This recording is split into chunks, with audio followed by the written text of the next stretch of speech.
Being too nice can become a strange kind of trap. People reward it before you understand what it is costing you.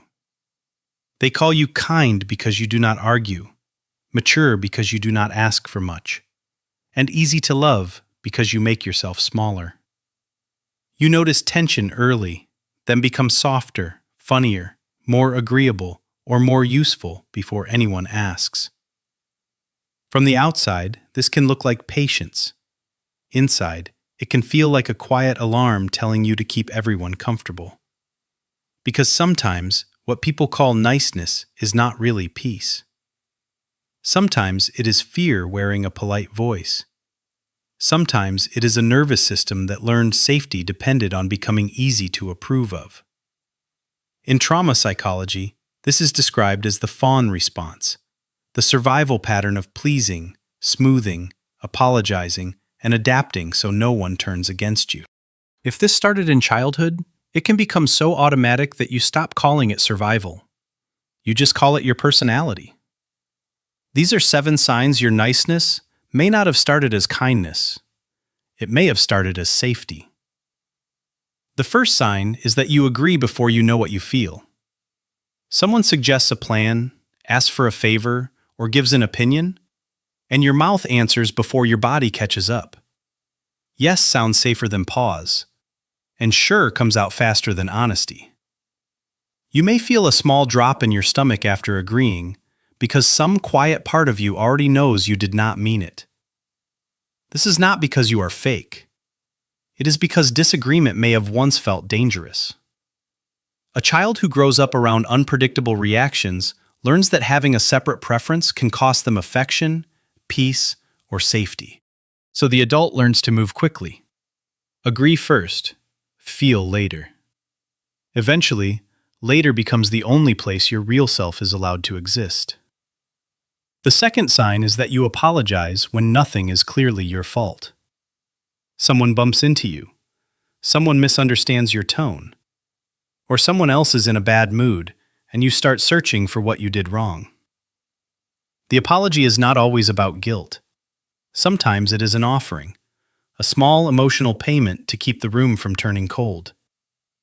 At age 9, maybe you learned this at the dinner table. One adult looked irritated, and before anyone explained why, your body began looking for a way to become less of a problem. You smiled carefully, answered carefully, and apologized for things that were not yours because peace felt more important than accuracy. Now, even as an adult, sorry can become a reflex your body uses to lower danger. The third sign is that you can tell what people want from you before they ask. You notice the tiny pause before a request, and you hear the need hidden under casual words. Someone says, "No worries," and your body knows they are waiting for you to offer more. You can tell when someone wants comfort, agreement, help, or silence. People may call this emotional intelligence, and sometimes it is. But when it comes from trauma, it often has a cost. You are not just being thoughtful. You are scanning for the version of yourself that will keep the connection safe. This is where traumatic intelligence becomes complicated. The skill is real, but the question underneath is painful. Am I noticing them because I care, or because my body is afraid of what happens if I do not? The fourth sign is that you feel responsible for other people's disappointment. Someone looks unhappy, and your chest tightens. Someone seems bored, and you try harder. Someone is quiet, and you begin filling the space with jokes, explanations, helpfulness, or warmth. You may not even ask whether their feeling belongs to you, because your body treats it like an emergency. This often happens when a child had to manage adult emotions too early. The child learns that one person's mood can change the whole night, so they become skilled at prevention. They become easy. They become pleasant. They become the child who does not add weight to an already heavy room. But adulthood becomes exhausting when every disappointed face still feels like your job. The fifth sign is that you confuse being loved with being low maintenance. You do not ask for much. You do not complain often. And you say it is fine when it is not. You tell yourself you are flexible, but sometimes flexibility is just self-abandonment with better manners. This is one of the hidden trauma signs that can be hardest to see. Being low maintenance gets rewarded, and that is the trap. People praise you for being understanding. They say you are easy. They say you are mature. But nobody sees the private cost, the needs you edited out, the opinions you swallowed, and the anger you turned into politeness. Nobody sees the loneliness of being liked for how little space you take. The sixth sign is that conflict makes you feel like you are about to lose the relationship. A small disagreement does not feel small, and a different opinion does not feel neutral. Someone's changed tone can make your mind prepare for distance, rejection, punishment, or emotional withdrawal. So you soften yourself quickly. You explain, reassure, take blame early, and make the other person comfortable before the truth has a chance to stand up. This is not weakness. It is a nervous system remembering an older room. A room where conflict did not lead to repair.